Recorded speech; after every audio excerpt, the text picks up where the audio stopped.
Well, by shouting at them, get your hair cut, dole bludgers. They say there's no way off the dole queue. The future doesn't look that good. But are they doing enough? Why do I have to get out of bed? 12:12, get up. Another reason we know it's not journalism is that the man behind the cameras, executive producer Neil Mooney, has declared that the ethics of journalism have nothing to do with his show. I would have breached the hidden camera, the surveillance, and I would have breached checkbook journalism. Many times?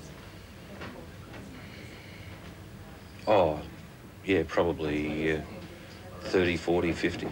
That's the setting.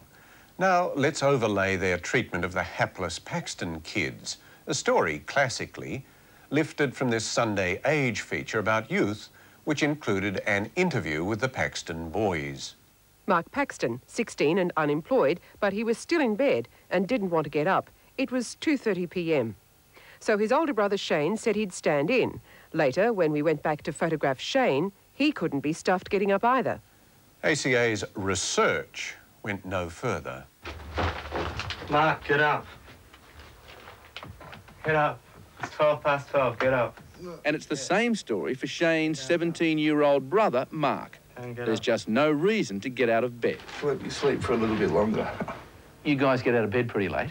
I'll wake up about 9 o'clock, look at the clock, think, why do I have to get out of bed? Any self-respecting journalist would have seen that as the peg for a story about the implications, psychological, economic and political, of long-term youth unemployment. But not Martin, Munro and Mooney, the old firm. This was as deep as the politics got. Do you think politicians and governments in general understand what you're really going through? Nah, they wouldn't have a clue. Not at all. Why? If they had to come and live here, they wouldn't handle it. They'd hang themselves. Yeah, they would. Like Munro with that report, pretty stark stuff, isn't it? Next, by contrast, we join the millionaire passengers on the QE2, where they can lay on every luxury. Next day, Martin worked the old amazing response line and started orchestrating the backlash. But most viewers believe the Paxtons are unfairly blaming the system for holding them back, saying the younger members of the family would have a much better chance of getting a job if they change the way they look and the way they dress. When Martin starts talking about most viewers or Australians, or even more telling, Aussies, reach for the remote control. The Pavlovian responses of ACA's callers provoked Munro to rescue from the cutting room floor a rejected take from the Paxton interview. So, Shane, would it be worth cutting your hair? No, I don't want to cut it. I should be, that's not stopping me from doing the work. It shouldn't have any effect? No. And that might have been the end of it, but no. They spent a fortnight setting up these kids, one of them still a child, for a real beating. And tonight, we've got a story that you probably won't believe. A family who told us that they were desperate for work, offered jobs of a lifetime. So what happens when they're put to the test? Stand by for the populist exploitation. Most viewers thought that the Paxtons were rather using and abusing the system, not doing nearly enough to get a job and get off the dole. Hence the setup, by which I mean a staged event plotted in detail. A struggling resort, without a thought for the free publicity on a national top-rating program, offered the Paxton kids jobs. Well, not exactly. But Munro flew them up there with their sister Bindi, sucked in. South Mole Island, a tropical paradise on the Great Barrier Reef, smack bang in the middle of the Whitsundays, where thousands of tourists flock to take it easy. So what do you think? I like it. Good TV. But Mark, Bindi and Shane Paxton are not here for a holiday. All long-term unemployed, they're here to try and turn their lives around. It's work, it's money in their pocket, it's a bit of self-esteem, and everyone's got to start somewhere, and this is a chance to start. But he wasn't offering them a job at all. And now you've got to sell me and tell me why I've got to be choosing you instead of choosing one of these people. Oh, I'm hardworking. I could do any of the work you wanted me to do. Yeah. And I'm good for talking to people. I'm not shy. I'm a big boy. I can lift lots of things. I have no problem getting along with people. I'm honest, hardworking, and I won't let you down. I'm in a band, so I'm used to working with people. Yep. And dealing with the public. Quite out of the blue, Munro's story included this exchange. What's the deal with the haircuts? It's got to be a haircut. These are the grooming standards that everybody meets. I can't have exceptions. The jobs, for heaven's sake, were labouring on the golf course and washing dishes in the kitchen. Short hair hardly an issue. And in any case, Munro already knew their objection from his original interview. The haircuts, according to Shane Paxton, were part of the setup. Kevin Collins, the manager of South Mole Island Resort, and a current affair, had Mark and myself booked into the island barber for a week prior. Maybe the Paxton boys were wrong about their haircuts, maybe. But they're just kids, 16 and 18 years old, and I thought there was a good deal of simple dignity and self-respect implicit in what they were saying. Do you realise that you are throwing away a fantastic opportunity? I'm not throwing it. I would take the opportunity. Not throwing it away. But I'm just not cutting my hair for it. It does not affect how I work. It does not change who I am for a job. Bindi was the next one lined up for destruction. Even from the ACA story, it was plain she was reluctant to leave a boyfriend in Melbourne and the prospect of further work in a band.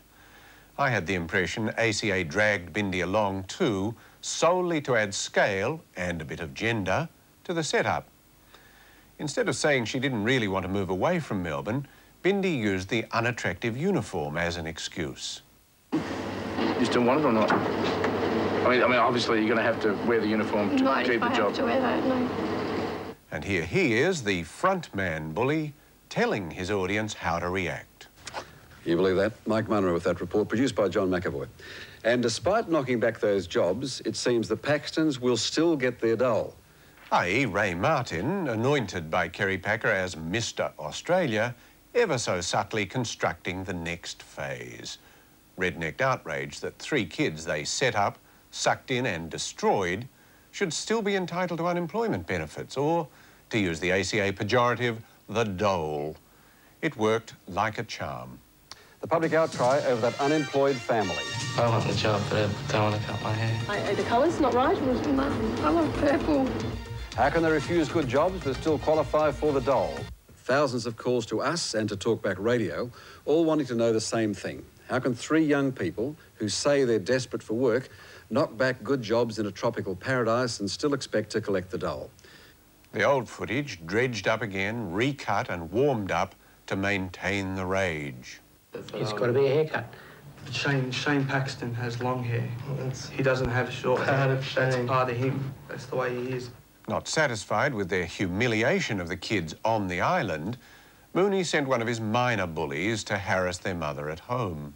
I'm not saying anymore. Just come out. We don't want to talk about it. We don't want to be in it anymore. And a neighbour with a grievance was given a free kick at the family. They go around disturbing everybody at night time as well. Well, they sleep during the day. How are you supposed to sleep at night time when we've got people who've got kids and little babies? You can't sleep. You've got my dogs barking at night time. What do they do at night? Oh, disturbing the neighbourhood. Martin played a tune for a politician.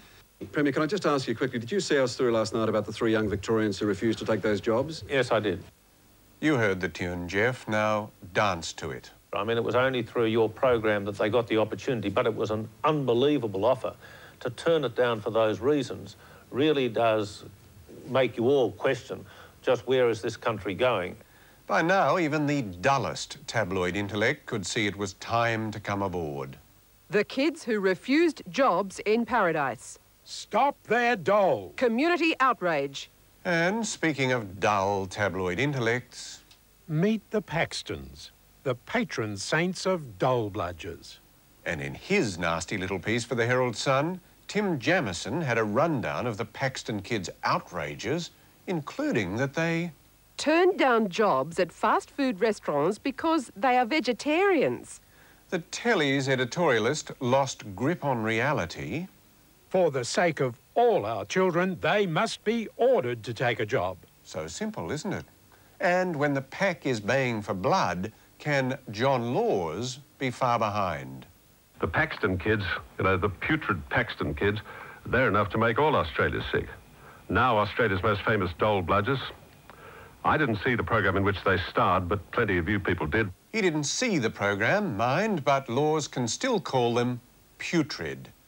And the following night, Martin and Mooney's polyester outrage at the Paxtons receiving welfare, the total amount of which for the whole family would be significantly less than the weekly lease on Mooney's Lexus or Martin's Mercedes-Benz, was palpable.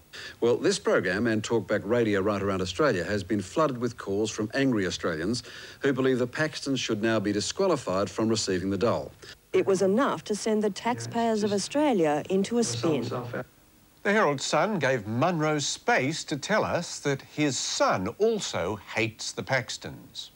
Sean said he was absolutely disgusted. So was I. Since then, Nine has squeezed every last drop out of the story. Dawn Paxton defends her unemployed children, now stripped of the dole for refusing good jobs. Not many stories on a current affair have ignited public debate as much as the Paxtons. And finally this week, the tale of 3 unemployed Melbourne teenagers who refused work in a tropical paradise. Also tonight, we meet the young people who took those jobs the Paxton family rejected. Haircuts and uniforms didn't bother them. Are you aware of the Paxton family of Melbourne? Oh, I am, yes. I've followed that very closely. Right answer. And no doubt he'd also read this sort of anonymous filth in the Herald Sun. In government now, the coalition must make good its promise to sift out the bludgers. Confronted by Kerry's thugs and Rupert's thugs, was the new boy going to stand up for the media victims? No, he wasn't. Oh, look, I think their attitude to most Australians was completely unacceptable. Right answer. Howard attacks young dole bludgers. Howard blasts job refusal trio. Attaboy. Abandoned on all sides, Shane Paxton wrote a letter to the paper. And look at the treatment it got. TV's dole bludgers. Letter to taxpayers. Letter from a dole bludger. Munro's response to the letter, however, was given the heading Voice of the People. Bullies Hunting in Packs, the program that stops at nothing. As I said, it's not a pretty sight. Good night to you. Thursday on Radio National, join Agnes Warren for the Media Report with issues and developments in the media and communications industry. Thursday mornings at 8:30 on Radio National. Coming up, McPhee's.